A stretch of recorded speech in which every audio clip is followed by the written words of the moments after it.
Well, thank you very much. It's an honor to have President Zelenskyy of Ukraine. And we've been working very hard, very close. So we've actually known each other for a long time. We've been dealing with each other for a long time and very well. We had a little negotiation spat, but that worked out great. I think for both countries, I think for the world, actually, beyond both countries. And we have something that is a very fair deal.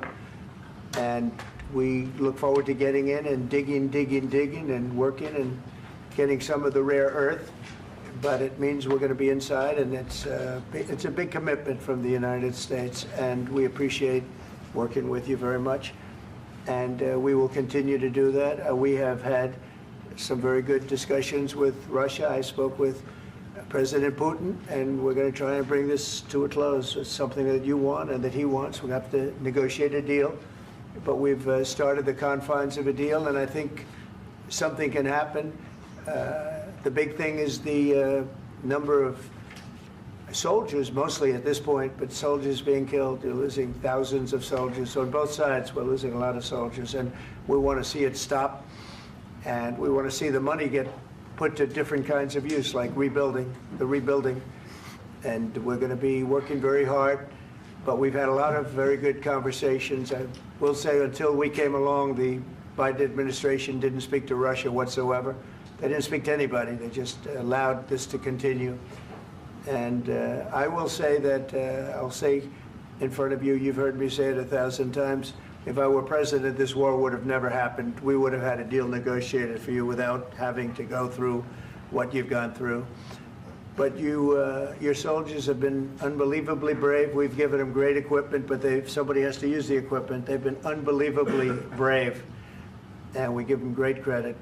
This was supposed to be over very quickly, and here we are 3 years later. So I give tremendous credit to your generals and your soldiers and yourself in the sense that it's been very hard fighting, very tough fighting. They're great fighters, and you have to be very proud of them from that standpoint. But now we want to get it over with. It's enough, right? We want to get it over with. So. It's an honor to have you here. Thank you very much for coming. We're going to sign the agreement at the conference in the East Room in a little while, right after lunch. And we'll be having lunch together. We're also discussing some other things. And we appreciate everybody being here. It's somewhat of an exciting moment, but the really exciting moment is when they stop the shooting and we end up with a deal. And I think we're fairly close to getting that. And an honor to have you, and please, I'd like to say something. Yeah, thank you so much, Mr. President. Thank you for the invitation. And really, I hope that this first document, will be a first step to real security guarantees for Ukraine, our people, our children. I really count on it. And of course, we count that America will not stop support. Really, for us, it's very important to support and to continue it. I want to discuss it with details further during our conversation, and of course the infrastructure or security guarantees, because for today I understand what Europe is ready to do, and of course I want to discuss with you what the United States will be ready to do. And I really count on your strong position to stop Putin, and you said that enough with the war. I think that is very important, Ben, to say these words to Putin at the very beginning of war, because he is a killer and terrorist. But I hope that together we can stop him. But for us, it's very important to, to save our country, our values, our freedom and democracy, and of course, no compromises with the killer about our territories. But it will be later. And of course, what I wanted, we spoke about it by phone with you about the drones production. We have very good drones production. I think the best one in the world for today because of the war. Yes, and of course, we need very much the air defense. You have the best air defense in the world, and really you helped us under attacks of Russians. And I want to speak how we can exchange the licenses. We're open to share the licenses of all our drones with you, of course, with the United States. And we need licenses for quick production of air defense. Even after the war, we need our nation to be calm, that we are secure. So that's why we need this air shield. And of course, about this I want to speak about the contingents. I think that France and UK already spoke to you, and we know that Europe is ready, but without the United States, they will not be ready to be as strong as we need. And the last point, last not least, about exchange, about our people and children. And you know that these crazy Russians, that they stolen 20,000 of children, Ukrainian children. They changed their names, they changed their families, relatives, and now they're in Russia. We want to bring them back, and really, it's a big dream, task, and goal for me, and our warriors. By the way, Mr. President, we exchanged, released more than 4,000 warriors from Russian prison, but there are thousands more in the prison. I wanted to share with you some images. How it's. I've just can I now? Yeah, please. Some minutes, 1 minute, 1 minute. Just you to understand in what circumstances, in what situation they are, and what the attitude of Russia to our prisoners. That guys, just you before and after. And you see before and after, just you to understand. Now thousands of such guys, ladies and men, there. And that, so they don't eat, they beat them, and they do a lot of bad things. So out of, even during the war, there are rules. Everybody knows there are rules during the war. So these guys, they don't have any rules. You see that, 50, 60 kilograms left, and a lot of such things. And I didn't want to show you what the changes with images of children, because I will just share with you. And I mean, it's looking tragic. Yep, that's tough stuff. Yeah, I wanted very much to give you, and you see it. Yeah. This is pastor, by the way. They stolen pastors, because it's not Russian church. They stolen pastors and moved pastors to the prison. At the end of last year, we brought 3 pastors, and we could exchange them. And this is pastor, you see. Yeah, that's tough. Yeah, so I mean, this I wanted to show you, and this. So thank you very much. We want to get that ended, right? Yeah, of course. We And want. I think we will. And We have to, of course. do you have any questions, please? Mr. President. Thank you, Mr. President. With the, how much money is the U.S. going to put into the fund that is being created today, and how does this provide long-term security for Ukraine? Well, we don't know exactly how much, because we're going to be putting some money in a fund that we're going to get from the raw earth that we're going to be taking and sharing in terms of revenue. So it's going to be a lot of money will be made from the sale and from the use of raw earth. And as you know, our country doesn't have much raw earth. We have a lot of oil and gas, but we don't have a lot of the raw earth. And what we do have is protected by the environmentalists, but that can be unprotected, but still it's not very much. They have among the best in the world in terms of raw earth. So we're going to be using that, using it for all of the things we do, including AI and including weapons and the military, and it's really going to very much satisfy our needs. So it's something that just worked out really well. We have a lot of oil, and we have a lot of gas, we have a lot, but we don't have raw earth. So this has just about every component of the raw earth that we need for computers, for all of the things we do. This puts us in great shape. And on long-term security for Ukraine, how does this provide? I think they're going to have great luck. I think once we make the agreement, that's going to be 95% of it. They're not going to go back to fighting. I've spoken with President Putin, and I feel very strong. I've known him for a long time, and I feel very strongly that they're very serious about it, and we'll make a deal. And when the deal is made, I don't think, we talk about security. Everyone's talking about the other day, all they talked about was security. I said, let me make the deal first. I have to make the deal first. I don't worry about security right now. We have to have a deal, because right now, last week, 2,000 soldiers died on both sides. 2,000. And they're losing 1,000, 2,000, 3,000 a week. So as we sit here and we talk, people are getting shot and dying on the battlefield. And, you know, they're not American soldiers, but they're Russian soldiers and they're Ukrainian soldiers, and we want to be able to stop it. And we want to be able also to spend money on other things. We don't want to, this is a tremendous amount of money. And what the Biden administration did was terrible. They were giving money, but he had no security on the money. Europe, as you know, gave much less money, but they had security. It was in the form of a loan.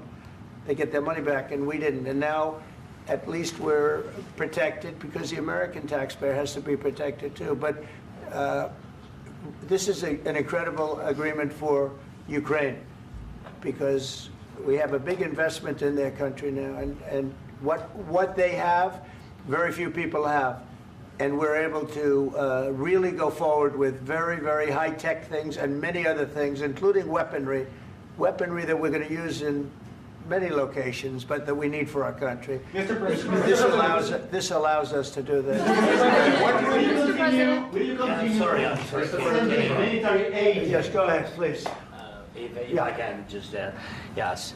In the document, there is one of the very important points.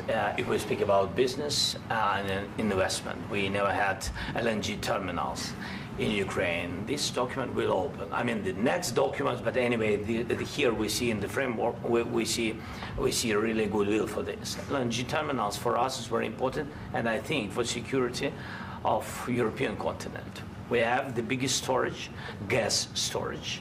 We have the biggest in Europe. Yes, yes, and we can use it. Use it for LNG. Use it for LNG, and we will do it.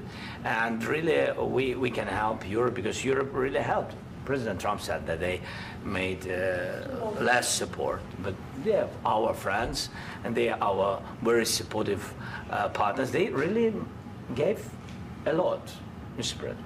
They did. They gave a lot, but they gave much less. No. Much less. No. No. No, not you. No. Okay. Okay.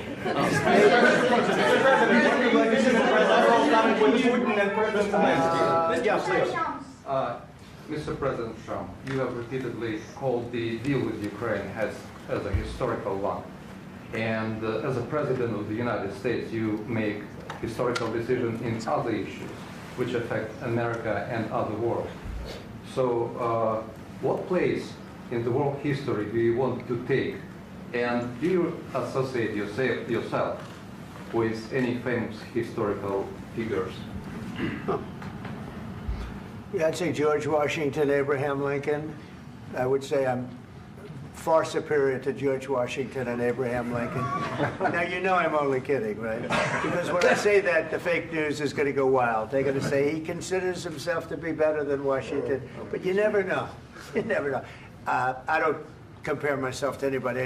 I'm here to do a job. We've had a great 35 days or whatever it might be, a month, a little more than a month. We've accomplished tremendous amounts. Not only this would be a very great achievement if we could get the war stopped and get them back to normalization. I think that's going to happen. We've had very good talks on both sides, as you know. But I think we've done a very good job, just generally. If you look at all of the things we've done in 30 days, they're saying there's never been a opening for a president. The first month, there's never been a first month like we've had. And this is one of the very important things. This, to me, is one of the most important things because we have tremendous death taking place as we speak, and I don't want to have that. You know, think of the parents, whether they're in Russia or Ukraine, think of the parents of all these people being killed needlessly. They came to our territory. Should have never started. This would have, if I were president, this would have never started. Mr. President, where has allowed your decision? Mr. President, will you continue sending military aid to Ukraine after the U.S. signs this agreement with Ukraine? Yeah, we're And the going to be question continuing. to President Zelenskyy, do you feel like the U.S. is on your side, that President Trump is on your side at this moment? What do you think? He wants to know, do you think that, sort of a stupid question. I guess we wouldn't be here if I wasn't. I think that the United States on our side from the very beginning of occupation, and I think that President Trump on our side, and of course, I'm sure that the United States President will not stop support. This is crucial for us. It's important for us. Yes.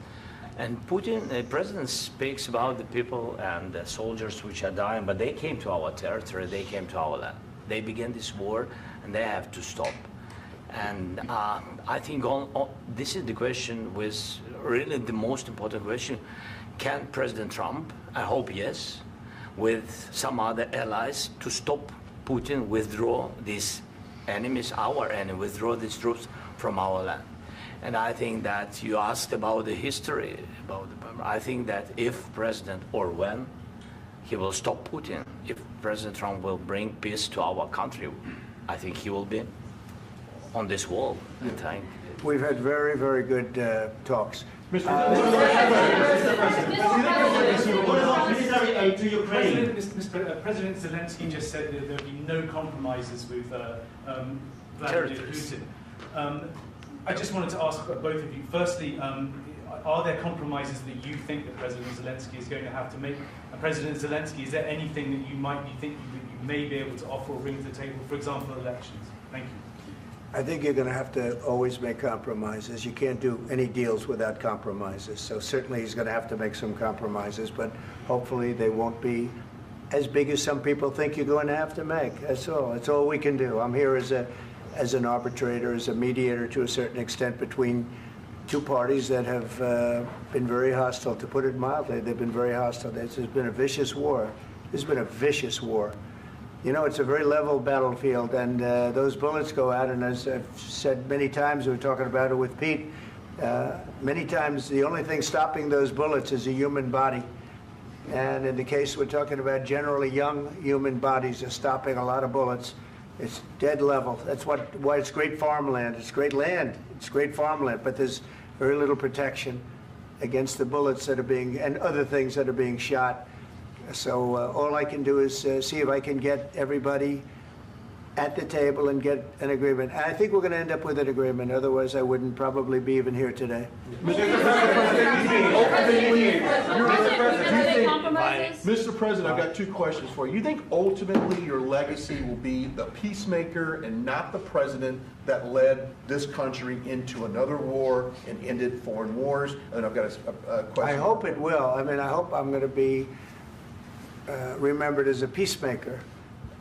This would be a great thing if we could do this. I'm doing this to save lives more than anything else. Second is to save a lot of money, but I consider that to be far less important. So I hope I'm going to, thank you, Brian, for that question. It was a nice question. I hope I'll be known and recognized as a peacemaker. This would be a great thing to solve. This is a very dangerous situation. You know, this could lead to a third world war. This was headed in the wrong direction. If this election were lost, if we didn't win this election, and we won it by a lot, that was a mandate. We won every swing state. We won the popular vote by millions and millions of votes. We won everything. The districts, you look at the areas of red, take a look at a map. This was a big mandate, and this was one of the things. I said, we're going to get this thing settled. If we didn't win, I think this could have very well ended up in a third world war, and that would not have been a good situation. What was your second question? And my second question for President Zelenskyy, why don't you wear a suit? You're at the highest, why don't you wear a suit? You're at the highest level in this country's office, and you refuse to wear a suit. Just want to see if do you own a suit? Yeah, problems. A lot of Americans have problems with you not Really? respecting the dignity of this office. I will wear a costume after this war will finish. Okay. Yes, maybe one. Maybe something like this? Something like Yes, yours. sir. Yes. That'd be great. Maybe something better. I don't know. We will see. Maybe something cheaper than. Yeah. Thank you. Thank you. President Thank Trump. you. Thank you, President Trump. You said yesterday that you have. Are you going to send more arms to Ukraine in case there's no peace? Yeah, we're going to have arms to Ukraine, yeah, sure. Hopefully I won't have to send very much, because hopefully we're going to have it finished. We're looking forward to finishing this quickly. We're not looking forward to sending a lot of arms. We're looking forward to getting the war finished so we can do other things. But we very much appreciate the agreement, because we needed what they had, and we're treating, you know, our country is now treated fairly. Biden didn't do that. He didn't know what the hell he was doing. This should have never happened. This should have never started. But, you know, sure, the answer is yes, but hopefully we won't have to send much because I'm looking forward to getting it done quickly, very quickly. Does that mean you'll provide security guarantees, Mr. President? I don't want to talk about security yet because I want to get the deal done. You know, you fall into the same trap like everybody else. A million times you say it over and over. I want to get the deal done. Security is so easy. That's about 2% of the problem. I'm not worried about security. I'm worried about getting the deal done. The security is the easy part. Security is very nice. Everybody stopped shooting. And now will Europe put people there? I know France is going to. I know the UK is going to. I know other countries are going to, and they happen to be right next door. We haven't committed, but we could conceivably. You know, we have security in a different form. We'll have workers there digging, taking the raw earth so that we can create a lot of great product in this country. So in that sense, you have something, but we haven't determined that yet. I will say, in speaking to France and in speaking to, and they were here, as you know, last week and just the other day, they have committed to a lot of security. I don't think you're going to need much security. I think once this deal gets done, it's over. Russia's not going to want to go back, and nobody's going to want to go back. When this deal ends, I really believe this deal is going to be over. Question? Yeah, please go ahead. Thank you. Go ahead. Thank you, sir. Mr. President, thank you. You had Mr. Macron and Keir Starmer at the White House this past week, both of whom praised your courage and conviction to lead the pathway towards peace. Yes. Part of that involved, though, re-engaging Russia in diplomatic relations, something that previous leaders lacked the conviction to do so. What gave you the moral courage and conviction to step forward and lead that? Well, I love this guy. Who are you with? One American News, sir. Well, that's why I like him. One American News does a great job. I like the question. I think it's a very good question. It's a pathway to peace. It's a pathway to getting something solved. And I feel that as the head of this country, I have an obligation to do that. Plus, you know, we're very much involved. We got involved. It's too bad we got involved because there should have been no involvement because there should have been no war. And there shouldn't have been October 7th. That would have never happened. As you know, Iran was broke. They had no money to give to Hezbollah. They had no money to give to Hamas. They were stone cold broke. And then under Biden, they became rich as hell. They went from no money to $300 billion in a period of 4 years. And they gave a lot of that money away, and you see what happened. And that's a real mess also that we hope to be able to solve. But no, I appreciate your question very much. I feel I have an obligation to try and do something to stop the death. If I can answer. Yes, if I can answer. Please, Sorry. go ahead. Please. Please. And I do like your clothing, by the way. Yeah, really? Even though I think he's a great guy, by the way. But I don't know if you two like each other. But you know what? I think he's dressed. I think he's dressed. I like this guy. I don't know I think him. he's dressed beautifully. So I have more serious things than answer on such Yeah, questions. sure, that's I will okay. answer on more serious That's a good questions if statement. I can. That's good. Yeah. So please, about security guarantees and about just ceasefire. We can't just speak about ceasefire and speak and speak. It will not work. Just ceasefire will not never work because I'm like a president. I have this experience, and not only me. Ukraine before my presidency, from the 2014, Putin broken 25 times. 25 times he broken his own signature. 25 times he broken ceasefire. But he never broke to me. He never broke to me. No, you were the president. He You were the president He during. never broke to me. In 2016, you've been the president, Mr. President. You've been the president, but he had, of course, not with you, but he had during those periods, he had conversations with our side. And we had Normandy format, you know, the France, Germany, Ukraine, and Russia. And he broken 25 times. That's why we will never accept just ceasefire. It will not work without security guarantees. Security guarantees, maybe President is right about this document and other, but this document is not enough. Strong army is enough because his soldiers afraid, Putin's soldiers afraid of our soldiers when we're strong enough. If we are not strong enough, if we are empty, if our storage is empty, we can't defend our land. Today, you know, he knows that we have, all the world knows that we have meeting, yes? Why he's using ballistic? Putin today using ballistic on our hospitals, schools, and etc. Ballistic. So he knows that we are here and that President Trump is really have goodwill to stop this war. And you hear now the president. So why he's using? So he doesn't want to stop. He doesn't want. But I hope that we will do it. Really, we'll do it. Security. When we speak about security guarantees, when the Europeans are ready for contingents, they need USA backstop. If there will not be United States, we will not never have any contingents, strong contingents from the Europeans, because they don't want to divide alliance connection between the United States and the main and strongest ally and Europeans. And this is crucial, this is important. That's what we want to speak about very much. This is very important. And air defense. So air defense, really, we have big deficit with all these systems, and we need to provide this. We need it very much. Otherwise, Putin will never stop, and will go further and further. He doesn't want. He hates us. You know, it's not about me. He hates Ukrainians. He thinks that we are not a nation. He thinks, and he shared these thoughts. I think maybe with your team also. I don't know, but with all the Europeans, in media, officially and not, he always said that there is no such country, such nation, such language, and such life like Ukrainian.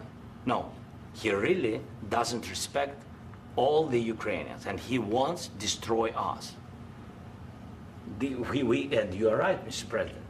That's 2%. This document, maybe other documents, it's a very good start, very good, but it will not enough to stop this person.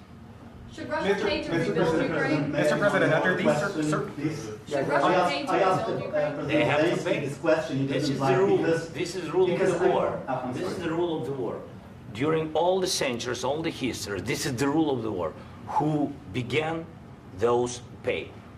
Do you agree? This is the rule. Putin began this war. He has to pay all money for innovation. He has to pay.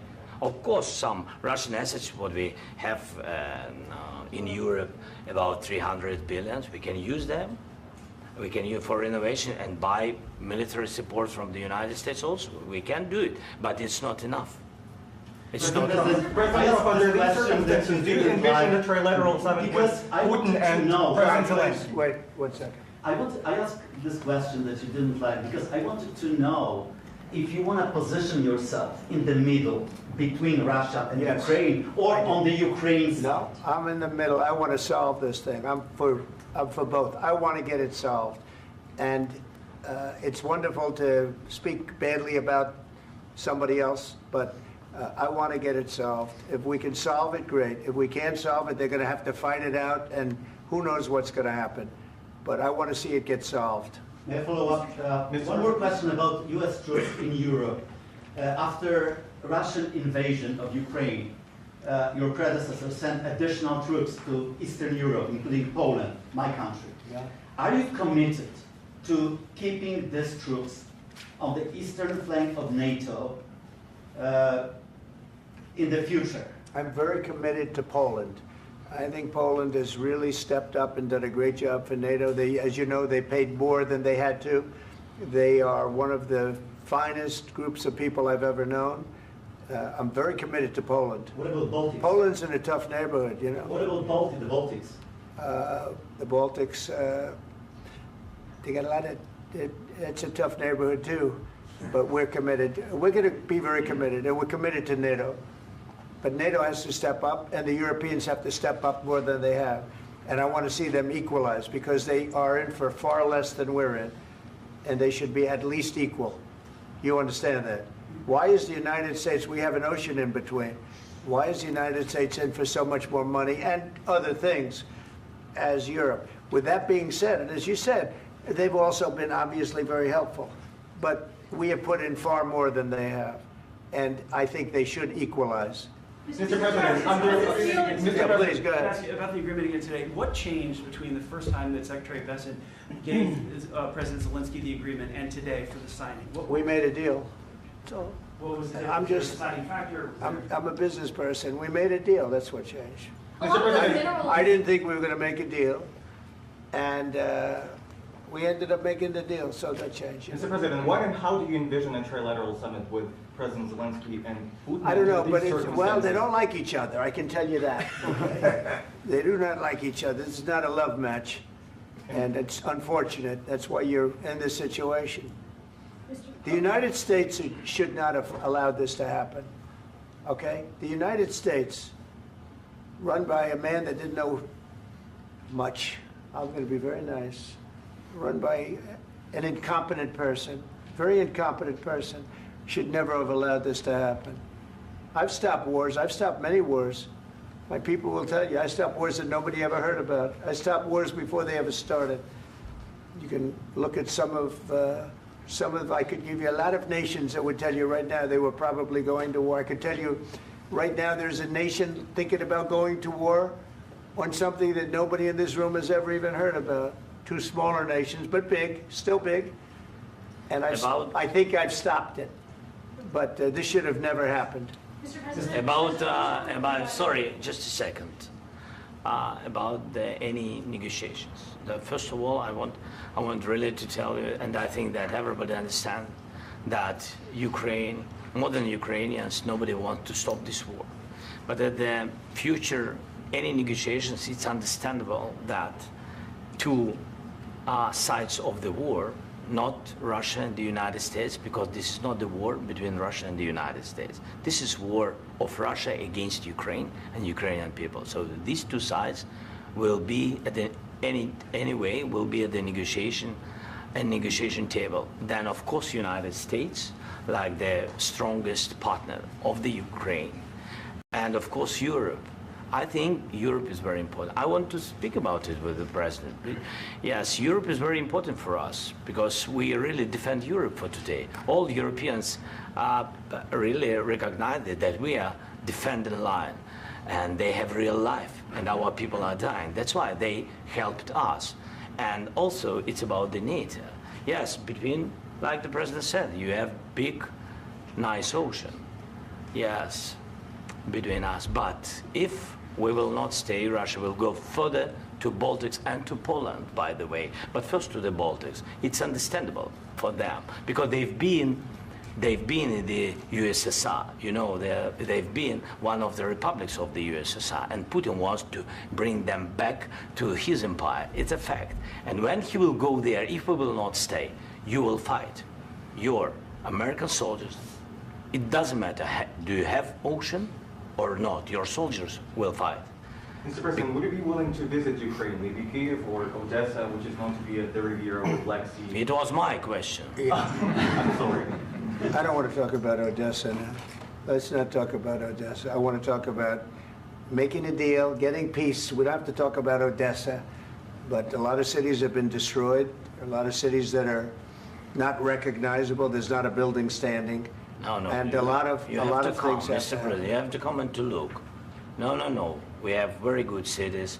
Yes, a lot of things have been destroyed, but mostly cities alive, and people work, and children go to school. Sometimes it's very difficult. Sometimes closer to front line, children have to go to underground schools or online, but we live.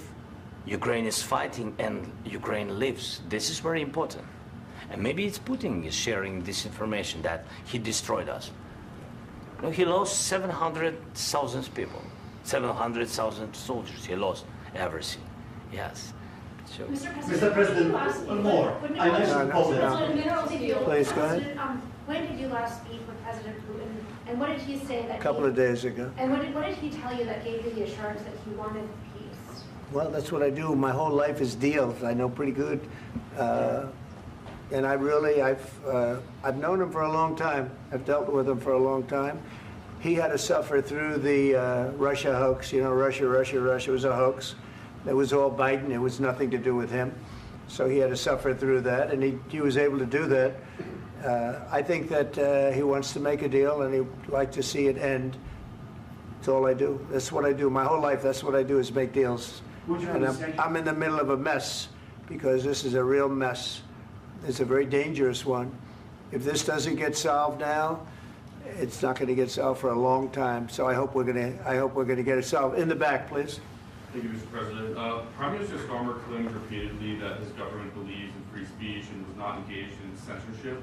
But his country's government arrests people for memes and thought crimes, and even more worrisome is pressuring American companies to censor Americans on its behalf.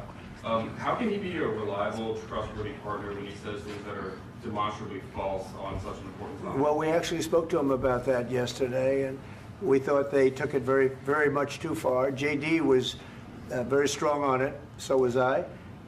So was Marco, and we've been speaking to him about it. Marco, would you like to say something about that? We have concerns, obviously, with the conduct of those, particularly as it impacts Americans. And there's real concern that American speech, which is online, could fall into the hands of British or any country's jurisdiction. And so this is a point the Vice President made at Munich, and I think it's a very compelling one, that what unites us with Europe, as much as anything else, is these shared values, and one of them being free speech.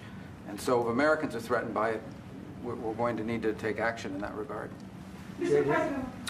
It's actually a very important question. We spoke about this in detail with the Prime Minister, the Foreign Secretary, and others at lunch yesterday, and I know that Secretary of Commerce Lutnick followed up in private meetings last night. This is really important. We believe Americans have the right to speak their mind, even if we in this room disagree with them. They have the right to speak their mind in the public square, which is often online these days, and we're going to defend that right as it pertains to American companies and American citizens vigorously if we have to. I do think that under the President's leadership, we're going to find common ground with our friends in the UK on this question, but it remains to be seen. The principle that will guide us is we believe in free speech in this country, and we'll fight for it for American citizens. Mr. President, on the deal, is there any other oil and gas component to the deal? Is it all critical? A little bit. We'll see. On LNG? But we're not really looking for that so much. We got a lot. We have more than anybody in the world, by far. So no, we're not talking about it too much, but a little bit. I think it affects also, but for the most part, no. And sir, is there any agreement from Ukraine to purchase U.S. LNG as part of the deal, or is that on the table at all? No, we don't need that. Some of those Mr. President, I just minerals are in wanted the to ask east, you Mr. about, President. you just mentioned that you'd spoken to Vladimir Putin a couple of days ago. Just to be clear, that's a new call, not the one that you... I've spoken to him on numerous occasions. Okay, and how was the latest call? What did you discuss? How did it go? Are you serious with that question? I am, I'd love to know. It went well. I think we're going to have a deal. On the minerals deal, Mr. President, some of those minerals are in the east of Ukraine, not far from the front lines and in areas that Russia has occupied. Will you direct President Putin to withdraw his forces from those areas if there's U.S. interest? Well, we'll take a look at the time. We have a lot of area. It's a very big area we're talking about, so we'll take a look. I'll study that and I'll see. And who would protect those minerals if they are U.S. interests? Would that be Ukrainian They'll forces? be protected. European The agreement forces? will protect them. U.S. The forces? agreement, yeah, we're signing an agreement. You know? Right, but what if Russia tries to invade or there's Russian aggression in those spots? I just told you, I don't think that's going to happen. And if that were going to happen, I wouldn't make a deal. If I thought that was going to happen, I wouldn't make a deal. Some people may wonder why. You know, they ought to focus on CNN on survival, not asking me these ridiculous questions. Focus on surviving, because CNN's got such low ratings, I don't think they're going to survive. Let's go. Please, go. One more. Since I already mentioned Poland, Poland was under Russian control for decades after the Second World War.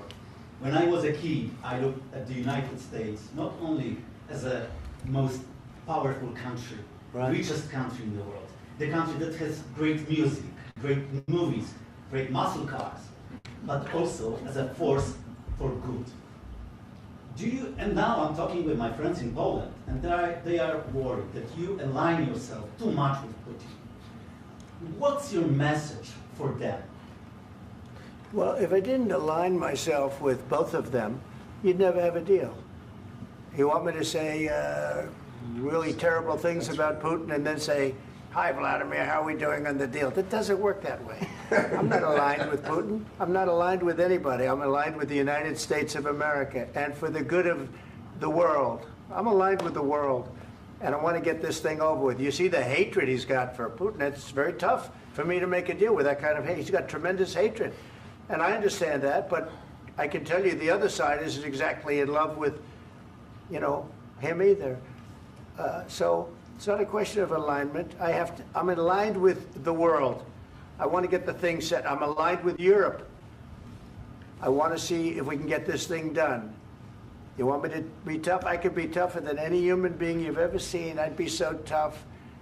But you're never going to get a deal that way, so that's the way it goes. All right, one more question. Hey, I want to respond to this. So look, for 4 years in the United States of America, we had a president who stood up at press conferences and talked tough about Vladimir Putin, and then Putin invaded Ukraine and destroyed a significant chunk of the country. The path to peace and the path to prosperity is maybe engaging in diplomacy. We tried the pathway of Joe Biden of thumping our chest and pretending that the President of the United States' words mattered more than the President of the United States' actions. What makes America a good country is America engaging in diplomacy. That's what President Trump is doing. Can I ask you?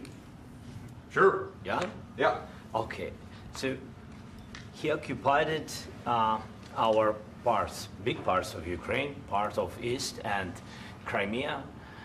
So he occupied it on 2014.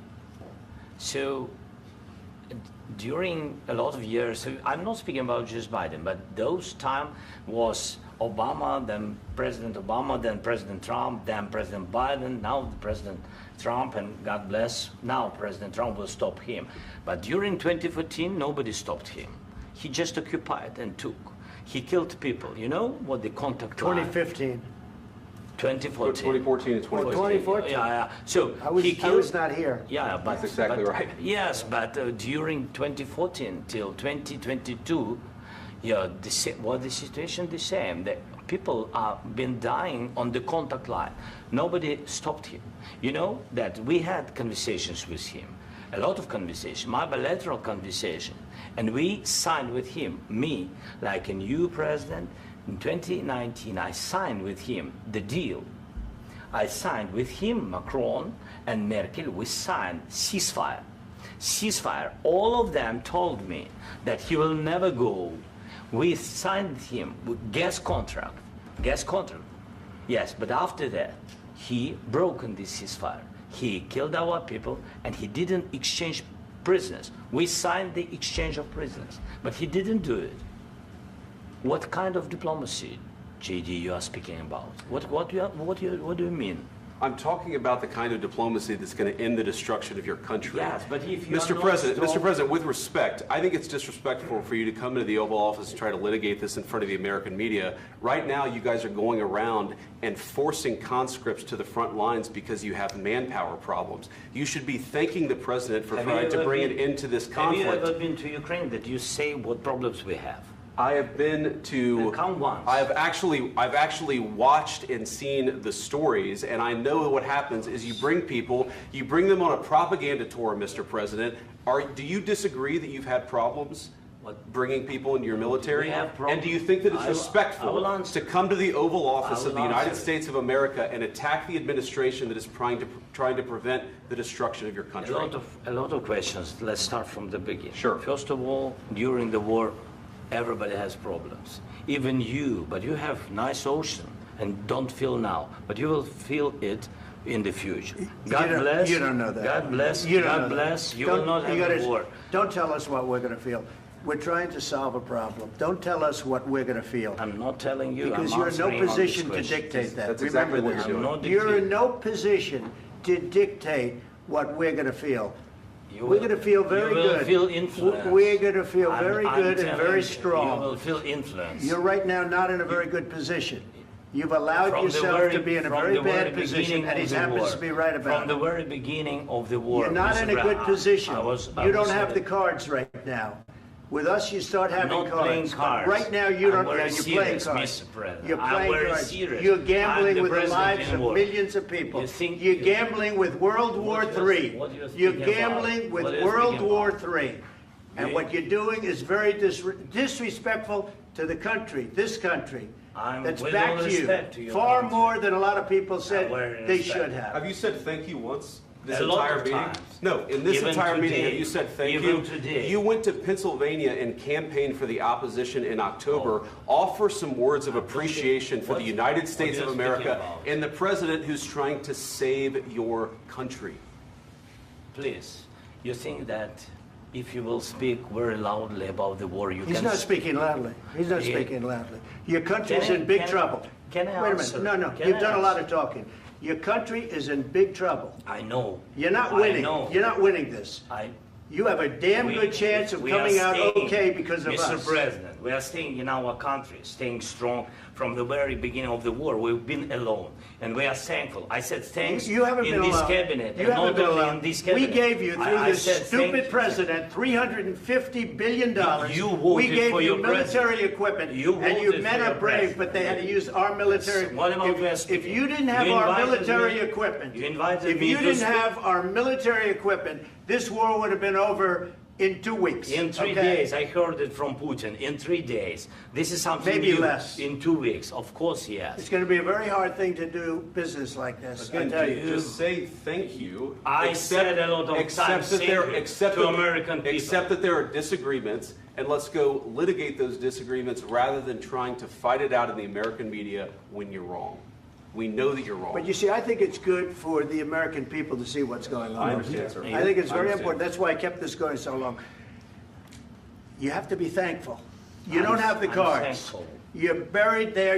Your people are dying. tell you You're again, running I low know. on soldiers. Don't- Listen, don't please, you're running Mr. low on President. soldiers.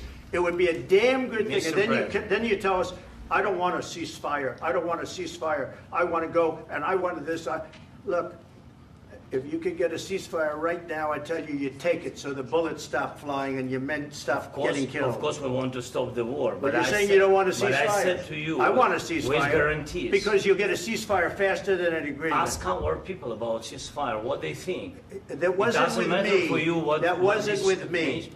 It That was wasn't with with you. a guy named Biden, who was not a smart person. This That is was your, with, this that is was with your Obama. president. It was your president. Excuse me. That was with Obama, who gave you sheets, and I gave you javelins. Yes. I gave you the javelins to take out all those tanks. Obama gave you sheets. In fact, the statement is Obama gave sheets and Trump gave javelins. You got to be more thankful, because let me tell you, you don't have the cards. With us, you have the cards. But without us, you don't have any cards. One more question to Mr. Vice President. I'm sorry. It's going to be a tough deal to make, because the attitudes have to change. What if Russia breaks ceasefire? What if Russia breaks peace talks? What do you do then? I understand that it's a heated conversation right now. What are you but saying? what She's if asking, what if Russia breaks the ceasefire? What if anything? What if a bomb drops on your head right now? But they have Okay? broken ceasefire. What if they broke it? I don't know. They broke it with Biden because Biden, they didn't respect him. They didn't respect Obama. They respect me. Let me tell you, Putin went through a hell of a lot with me. He went through a phony witch hunt where they used him and Russia. Russia. You ever hear of that deal? That was a phony Hunter Biden, Joe Biden scam. Hillary Clinton, Shifty Adam Schiff. It was a Democrat scam. And he had to go through that. And he did go through it. We didn't end up in a war. And he went through it. He was accused of all that stuff. He had nothing to do with it. It came out of Hunter Biden's bathroom. It came out of Hunter Biden's bedroom. It was disgusting. And then they said, oh, the laptop from hell was made by Russia. The 51 agents. The whole thing was a scam. And he had to put up with that. He was being accused of all that stuff. All I can say is this. He might have broken deals with Obama and Bush, and he might have broken them with Biden. He did, maybe. Maybe he didn't. I don't know what happened. But he didn't break them with me. He wants to make a deal. I don't know if you can make a deal. The problem is, I've empowered you to be a tough guy. And I don't think you'd be a tough guy without the United States. And your people are very brave. But you're either going to make a deal or we're out. And if we're out, you'll fight it out. I don't think it's going to be pretty, but you'll fight it out. But you don't have the cards. But once we sign that deal, you're in a much better position. But you're not acting at all thankful. And that's not a nice thing. I'll be honest, that's not a nice thing. All right, I think we've seen enough. What do you think? Huh? This is going to be great television, I will say that. All right. We'll see what we can do about putting it together. Thank you, sir. I need the back of We'll see. I don't know. All right, guys, come on. Wait, hey, let's go. Guys.